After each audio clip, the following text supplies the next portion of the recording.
So we're starting the conics unit, and everyone's going to be happier now because we're taking a little break from trig. And the conics unit is wonderful because, number one, it starts with the circles unit, and everyone loves circles. So does that look familiar to you? Yeah. What is that to you?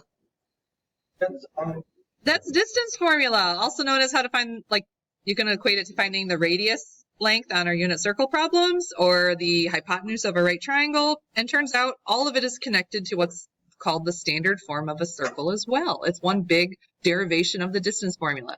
So that's the first thing we need to write down here, guys. This is the standard form of a circle. This is algebra 2 stuff, right? X minus h quantity squared plus y minus k quantity squared. And then it equals the radius length squared, or r squared. So just keep in mind that the center location is at h comma k, and that r represents the length of the radius. Definitely not a new concept for y'all. In fact, I think every Algebra 2 kid walks out of Algebra 2 going, circles was fun. Okay, fun might be an exaggeration, but like in the grand scheme of algebra, it definitely wasn't the hardest thing we did. So now I got to dig back in my geometry brain for these next few things. Area of a circle. Someone rattle that off to me. It's got a pi in it. Pi r squared. Very good.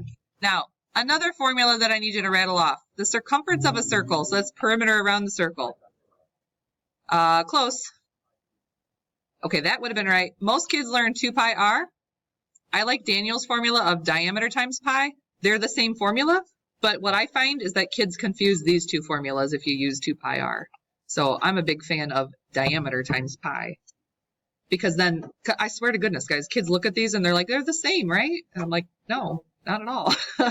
But I can understand why a brain would correlate them together. You need those formulas for some questions that are on your homework.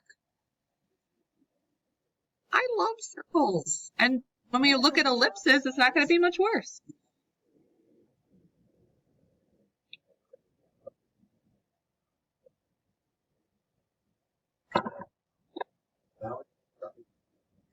Four-thirds pi r cubed.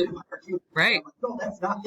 Do you use that in one of your tech classes? Or no? Just it's in your head forever. Yeah. Yeah. Right.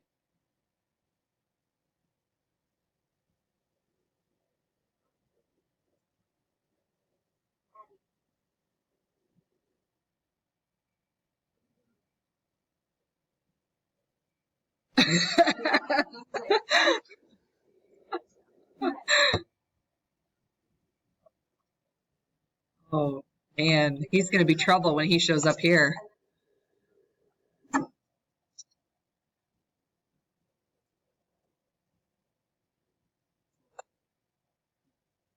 Right. That's how I was when I was little. Like I would. You were that annoying kid, yeah. I'm still that annoying kid.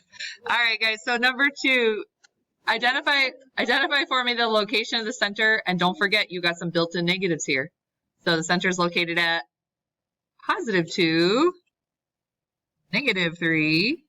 Now this is where kids start to panic a little because they're like, wait, is it 4? Is it 2? Is it 16? What do I do? This, remember, is the radius length squared. So the radius length would be a 2. The square root of that would be a 2. Now you're all in for a treat because I'm supposed to graph this. So I'm going to plot a center location at 2, -3. And then I'm going to move up and down and right and left 2 units from there. North, south, east, and west style. And then I have a shape tool, so I'm going to cheat. Oh, I can one-up your circle, but this one's going to fix itself. Boom. Right? Isn't that nice? Woo, magic. Well, I think I need a leg up on this one, guys. You've seen my drawings. Wait till you see my ellipses today. Oh, boy. There's no shape tool that will help. No, it won't help me with the, you can use a compass. Yeah. Probably not worth it, you know. My hand-drawn circles look a little bit like the marshmallow diamonds from Lucky Charms. Like, not quite rhombus-shaped, little rounded on the edge, like, not circular at all. I miss Mouse Power. You're fine. All right, number 4. I'm going to give you some information about a center and radius length of a circle. I want you to throw it into the standard form, or standard form. So, just watch your signs. And the other major problem I have from kids is these parentheses. Sometimes they use X's in both of them, but that's not how this formula works. Isn't it X and then Y? So for the center location at 4, 6, this would say X minus 4 quantity squared plus Y minus 6 quantity squared equals, and then again, kids panic because they're not sure what to do with this last number. That's what I was hoping you wouldn't think. Because remember, this is radius squared, so this is 81. I purposely put a number there that you would think to square root because it's in your mind that you're supposed to square root stuff. This number, don't forget, guys, this is the radius length squared to the second power, okay? Tricky, Abruzzo. All right, number 5. This time, I gave you the center, so there's your H and there's your K. But I gave you a point on the edge of the circle. So what did I not give you? The radius length. So for some kids, they're like, oh, well, that's easy. I'm just going to do distance formula. The distance from the center to the edge would be the radius length by definition. I agree with you. However, I'm gonna raise that one stake. Isn't circle a distance formula? Like the whole formula is distance formula. So what if we just threw this information into the circle formula and left it to say equals r squared on the end since I don't know r? And I can find r just by setting that up. So here's what I mean by that. We're going to use this ordered pair as our HK, like we have been. And I'm going to use this ordered pair as a random XY ordered pair. So this is what it looks like. So X is negative 15 minus the H, which is another negative 15. So that would be end up being a plus 15 squared. And then the Y value is a negative 1. Oops. And then minus the K value, which was a 3, quantity squared. Now this, whatever number this is, it is r squared. It's going to be the ending of your circle equation. So we got a 0 squared plus a negative 4 squared. Children, 16 is the same thing as r squared. They don't even ask me for radius. What they wanted from me was the formula. So now we're going to take this piece of information and the H and K from the original part and plug everything in where it goes. We're going to put the formula back together. So the formula would be X plus 15 quantity squared. Nice. Yep. Very nice. Nice. Got my colors screwed up. Yes, equals 16. Good. So if for some reason they were like, you know what, I really need to know what the radius is, what would you tell them? It's 4. But they didn't actually ask us that, so we're going to not do that. So that was a neat way of kind of skipping the middle step. Why find distance formula? Because if you think about distance formula, you end up square rooting, and then when you put it back into the circle formula, you'd end up squaring it again. So I'm just cutting out some middle work that we don't really need to do. Huh? Yeah. That's true. That's true. That would have been way smarter, Daniel, but hold that thought, and you didn't want to ruin my video until this very moment? Yeah. Why you gotta call me out like a big dum-dum like that? Dang. It's okay. I'm always okay with your contributions because they're usually very wise. Thank you.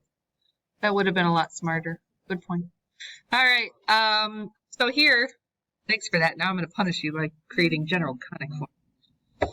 Generalconic Form is the one that nobody likes because why would you want your circle to look like this? And the reason is, I don't know, college textbooks and SAT like it. Guys, there's not a lot going on for Generalconic Form. I'll show you what it looks like. You start with the form that you're familiar with. So you got a center and radius. Plug them into the standard form. So we got x minus 7 squared plus y minus 1 squared equals radius squared. So I'm going to write that as a 16. And then Generalconic Form, they want you to basically FOIL everything out. Yeah, why? I don't know, because they want it. But it ties in nicely to our next question. So be careful here, guys. This is a binomial squared, so you got to literally FOIL it out. So we got x squared, and then you got arches of 14x in the middle, minus 14x plus 49. Plus, foiling this guy out, you're going to get a y squared. You're going to have minus 2y's on the outside arches, or on the arches, and then plus 1. And that still equals 16. So general conic form, in general, they want to bring everything to the left-hand side of the equation and set it equal to 0. And they want all the terms in like decreasing exponential mathy order. So they want the quadratic terms first, and then they want the linear terms next, and then they want the constant. So they would write it as x squared plus y squared minus 14x, good. And they also go alphabetically because apparently that's a thing in math. Minus 2y. And then all these constants you need to kind of group together. So this 16 needs to be subtracted over, but you got 50 minus 16, which becomes a plus 34. And then set it equal to 0. And then for some reason, the bigwigs in math like that. They like that. Yeah. There are formulas later on in the conic sections where you can see the coefficients, which are called A, B, C, D, E. And those particular coefficients mean something in these formulas, but like we're not there, so we don't really see a reason why we'd possibly want this. The other thing I'll point out to you is on the SAT test, they often put your choices in general conic form.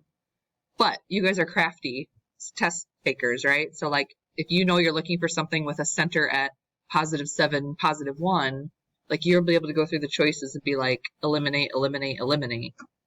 Because you can tell where the center is because it's always going to be, we're going to talk about this in a minute about completing the square, but this guy cut in half is going to be the factor, right? So this guy's factor is going to come back to x minus 7 quantity squared.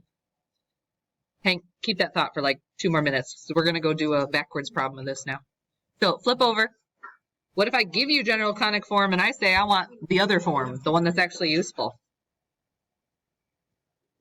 Actually useful, to us at least. So we're going to complete the square, but we're going to complete the square twice.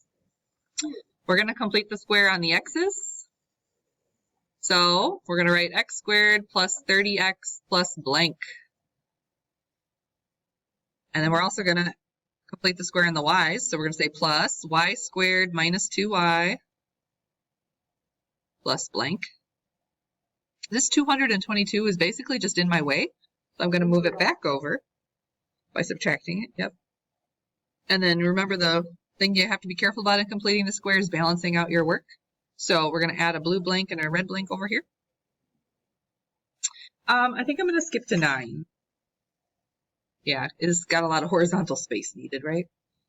All right, so remember the way you complete the square is you take the middle term, so in this case a 30, you cut it in half, and then you square it.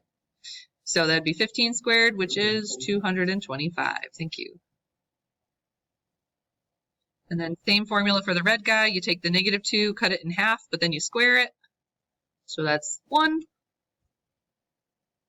And the reason completing the square just makes me so happy is because it follows a formula. That's the purpose of it, right? So now it's going to factor really beautifully into this binomial squared. This is going to factor into, half of this term would be x plus 15 squared. The y's are going to come back and factor into y minus 1 squared. And then over here, I just need to be able to add. Why? I think it's 4. Yeah. No, What? This number is 4, and this is radius squared. That is radius squared. Yes, this is where kids get into trouble when there's a number that they're not sure what to do with, right? So for I was sure. I was so sure. All right. Where is the center located on this circle? -15, +1, and the radius length is 2. So here's where I would argue, like on the SAT test, you could take a bit of a shortcut. If you knew you were looking for a center location of, like if they said, which of the following is a circle with center at -15, 1? If you're looking at the x's, like right away I knew he was going to have an h value of -15 because of the way like the quadratic builds up. And this is what a lot of Algebra 2 kids get in trouble with because like they're really good at coming up with the factor, but they forget about balancing it all over on the right side, so their radius is all screwed up. So they just start like plopping numbers down. So they have the right center, but their radius is not even close. All right, Daniel, you want to go back and revisit the question about why is this 4 or why is this 2? So the constant that you derive from all your work is, if you think about the formula for a circle, it is x minus h squared plus y minus k squared equals r squared. So once you get all the factors isolated and then you have a bunch of constants over here, this totals to the value of r squared. So this is 4, which means r squared is 4. The value that is in the formula is whatever your radius length is squared. So if this all added up to 9, your radius would be a 3. If this all added up to 10, your radius would be the square root of 10. Okay, so you have to be a little careful about that because that is a common place for an error to occur. I promised we'd skip 8. Let's look at 9. Now, one of the rules about completing the square is that you have to have a coefficient of 1 on the quadratic terms, and we don't have that. So could we make that happen?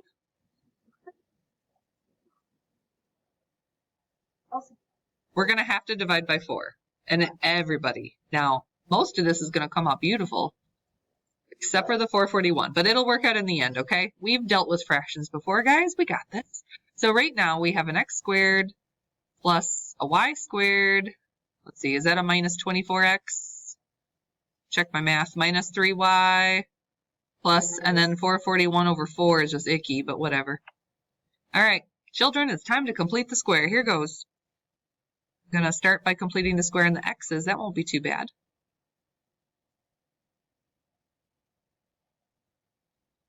We're also going to complete the square on the y's. Oh, that'll be not so great. Why is that going to be not so great? Fractions, but it's okay. We've seen worse. I'm going to go ahead and subtract this 441 fourths over. That doesn't reduce at all, so I'm just going to kind of leave it. But then I can't forget the also important balancing. All right, blue blank. Half of 24 squared is 144. All right, I know it's a fraction. It's okay. If you took 3, you cut it in half, and you squared the fraction. Just square the top and bottom, and you got 9 fourths. Having flashbacks to the first week of class, guys. All right, so now each of these is going to factor just so beautifully. This becomes an x minus 12 quantity squared. Don't panic about the fraction. The way the factors work out, it's always half of this middle term. So this is going to be y minus 3 halves. Don't overthink that. And then here I kind of give up and I say just grab your calculator. So tell me this value over here, this constant, which we know is r squared, what does it come out to? It's not always a pretty number. This time I think it is a pretty number though.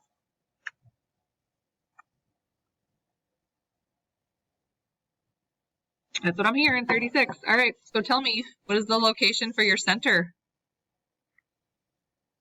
12, comma. You can write 3 halves. Since you might be graphing it, it might make more sense to call it 1.5, but I would not count either one of those wrong. And what is the length of the radius? Good, 6. Very good. All right, so there's one more kind of question, which I think is the hardest question on your notes / homework / test, and that would be this guy. Endpoints of the diameter. They didn't give you anything you need, because in order to write the circle, I need the center and I need the radius, in theory, to put everything into the formula. So we have to remember midpoint formula. Oh, great, because the center of your circle would be the midpoint between the diameter ends. So the midpoint formula is averaging the x's, so x plus x divided by 2, and then doing the same thing with the y's, y plus y divided by 2. So let's go find the center. All right, I got this. 0 plus negative 12 divided by 2. And negative 2 plus 4 divided by 2. Better known as, what is that, negative 6, comma 1. So y'all, that is very important to me. That is your h, comma k. And the only thing I don't know is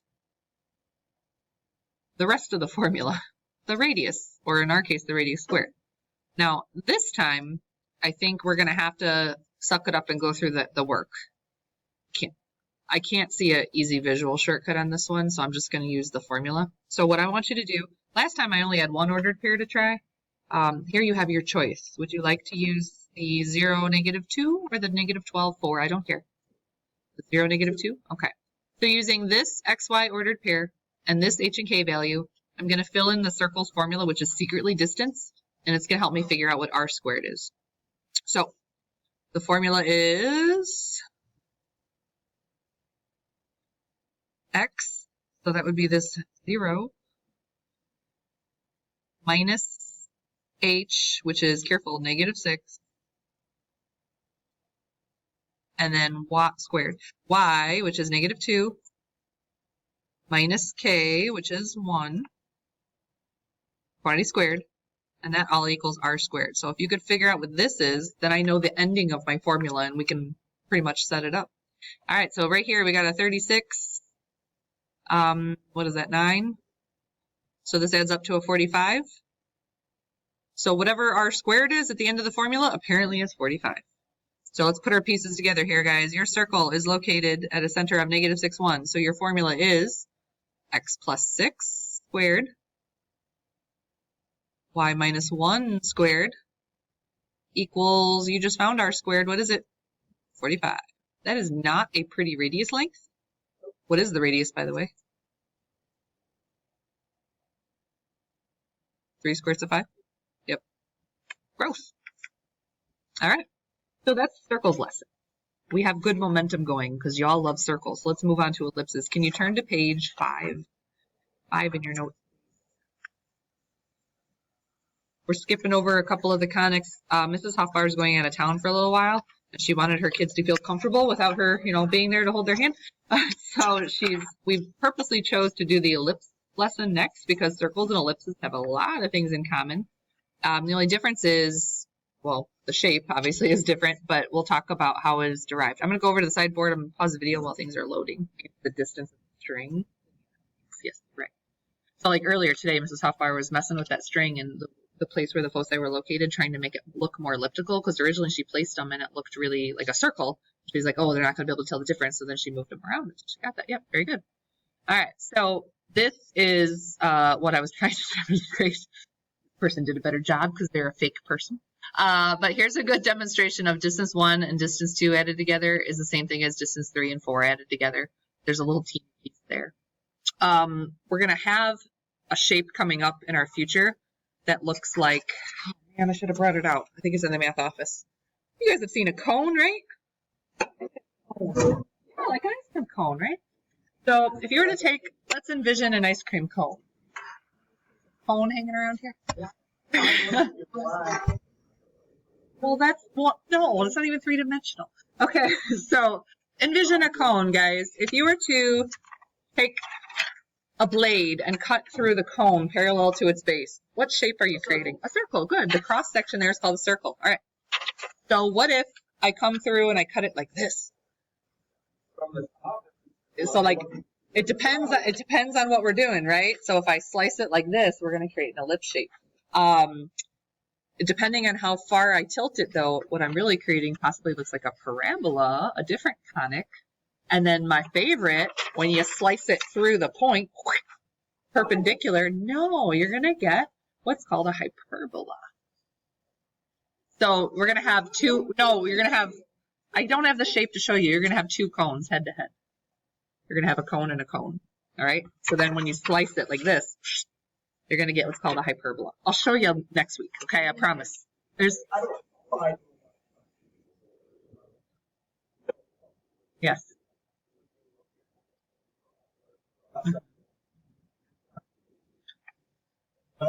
I'm gonna surprise you with what it really looks like. Right? This? Well, I'll get you a good animation because I'm not going to be able to like show this. We'll just get a cone. So, all right. I got lots of cool things I'll show you next week, though. Next week, all right? So there's a lot of vocab here for the ellipse. Center is exactly what your brain would have thought the center was. It's just like a circle center, so it's H, K. But now with it being an ellipse, so an oval, as a little kid would say, you should have one of your axes being longer than the other. Because if they're the same, then you're looking at a circle. So if we're assuming it's not a circle and it's stretched out in one direction, you have what's called a major axis. And on the end of the major axis are 2 vertices. And then on the smaller axis, which is called the minor axis, you have what are called co-vertex or co-vertices. Along that major axis, that longer one, you also have the two focal points, the foci. So the pieces of tape that Mrs. Hossbauer hooked up on the board there, those are the foci. The locked position, okay? Yes, the ellipticalness of it, yes, yes. So there's a lot of formulas on your pink card. Can you guys find the ellipse section? There's a lot of things happening there, guys, and they've separated them into whether you have what I call a vertical versus a horizontal ellipse. So if your longer axis is horizontal, I refer to this as a horizontal ellipse. Does make sense to me. And if your major axis is vertical, I would call this a vertical ellipse. Now, I'm not going to take these formulas away from you. Once we start using them, I think they're going to make a little more sense to you. And even though I draw really crappy, I still very heavily rely on my drawing skills. Okay, that was wrong. I rely on a visualization of my drawing to confirm that I'm doing the work right on the formula, because my dyslexia is worse than my drawing. So I kind of put two thoughts together when I'm graphing these. I know there's one already done for you, but this one is at the bottom of your notes and it's not done for you. So I just want to kind of walk through a couple of these today so we can have good footing to move on tomorrow. All right. Without really me telling you anything about this ellipse, can you first tell me where you think the center is located? So the center would be indicated as what you guys would call an HK, and it would be within the factors of your X and Y. So I'm thinking 0, 0. This is like Y minus 0 squared, and this is like X minus 0 squared. Yeah, all right, center's at 0, 0. Now, the larger denominator is referring to your major axes. So this number right here, this is, I'm not sure about that. This is A squared. So what does that tell you about A? If you were to square root this, you would get A is 4. A has to do with the distance from the center to the end point of your major axis. So with the major axes being underneath the Y coordinate, that tells me we're going to have what I call a vertical ellipse. Okay. Well, hold on, I'll show you in the visualization. A is always greater than B. It has to do with who it's paired with. Is it with the X or is it with the Y? I'll show you in a minute, Taylor. It'll make more sense once we get drawing. This is why I like the drawing better than the formulas, because the formulas are like a big dyslexic mystery to me. I get them, but I get the picture better. All right, so this is B squared, according to the formula. So that means B is 3. All right, so here's what I do. I now move over to my graph.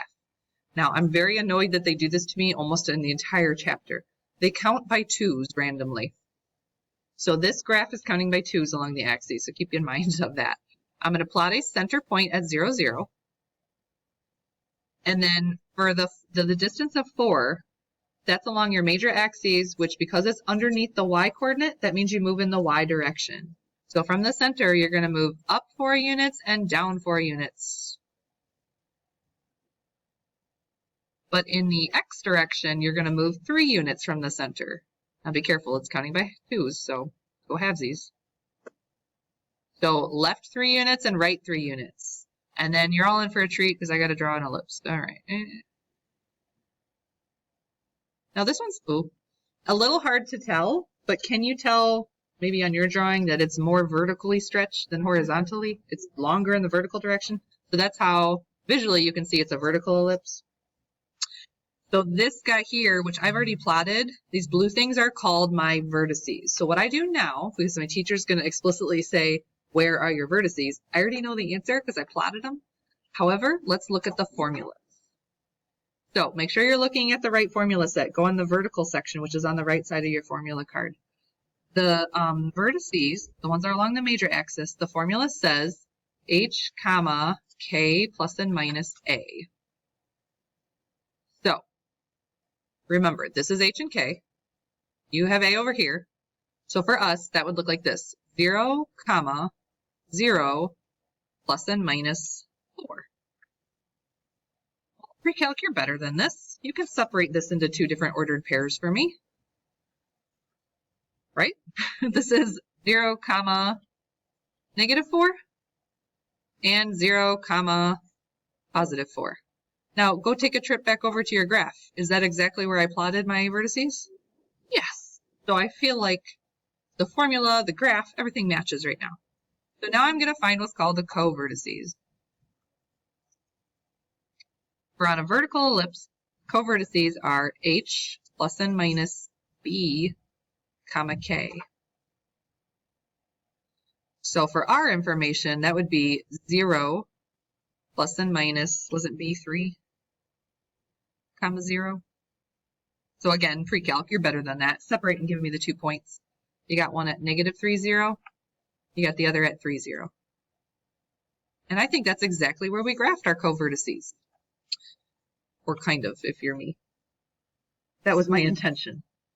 So now what some kids are thinking is they're like, well, why do I have to do one and then the other? Can I do the formulas and then the graph? Like, yes, this is really just an Abruzzo challenge. So I get formulas wrong constantly because I do things backwards and weird. But if I graph pretty well, in theory, like I move in the right direction, I'll put it that way. So if I can get my formula and my graph to make sense and match, I'm a happy camper.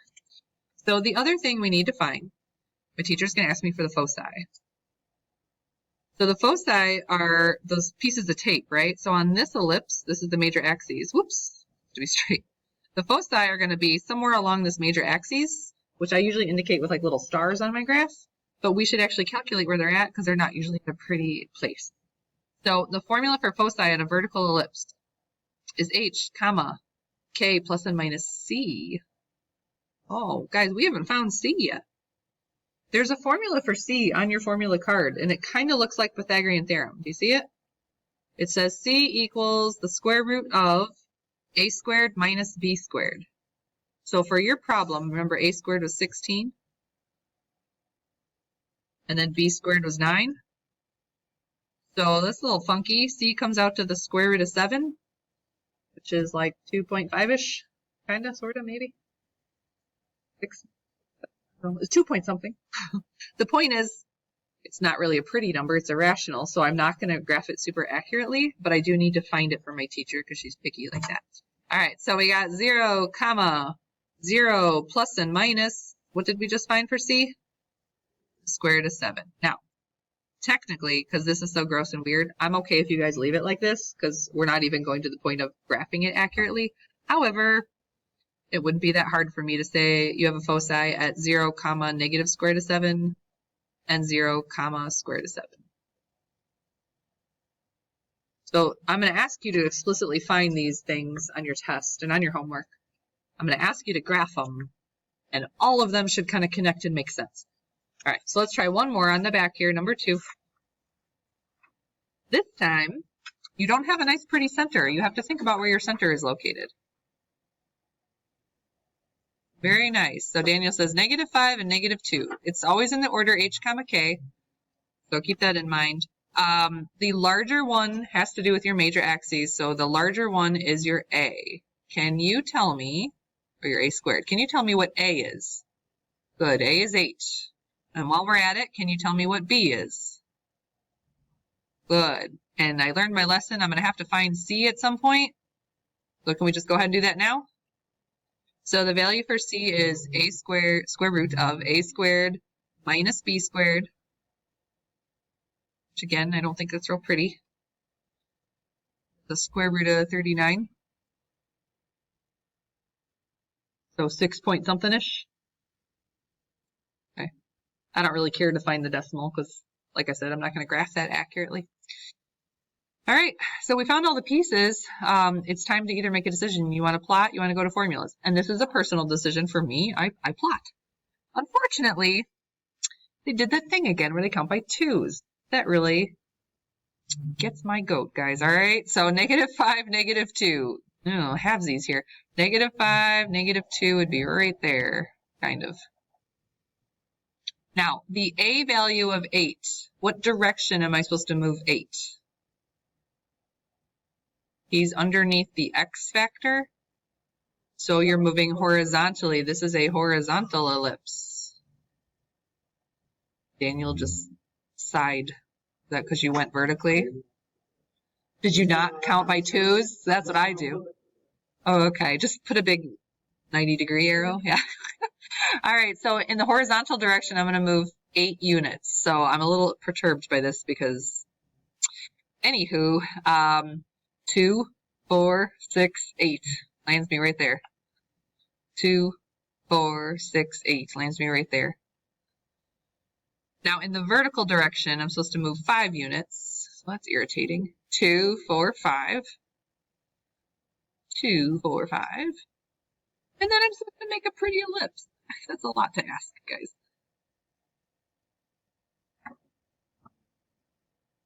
Looks like an eyeball. Oh, man. Mine started so good, and then it got real weird at the end. Tired eyeball. All right, so here's the thing.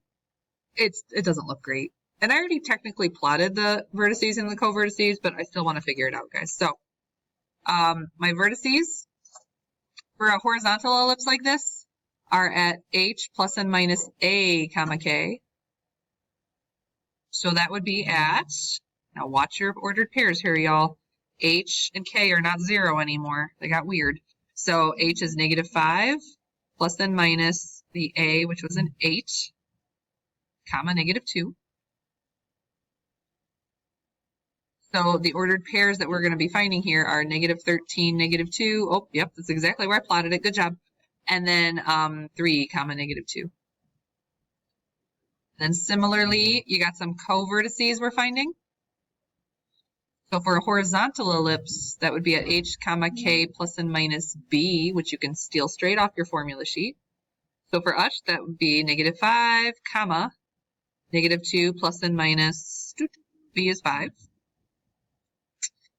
So the ordered pairs that derives are -5, comma, -7, and -5, comma, 3. And again, I already plotted them. I'm just kind of confirming that I did this right. And since we found C, you should be able to find the foci real quick, and I'll even let you cheat. Oops, why am I using blue? The formula is H plus and minus C, comma, K. So for us, that would be -5 plus and minus icky gross square root of 39, comma, -2. So 6-ish units. 1, 2, 4, 6-ish units. Boom, right there. 2, 4, 6-ish units. That's approximately where the foci are located. But this is a hot mess as it is. All right. So you guys don't have to start the ellipse homework for me, but you have to do the circles homework at the very least, okay? So circles homework. Remember you had homework last night as well on the new identities from trig. So we're not done with trig, guys. We're just done learning new trig stuff for a temporary amount of time. All right, good luck.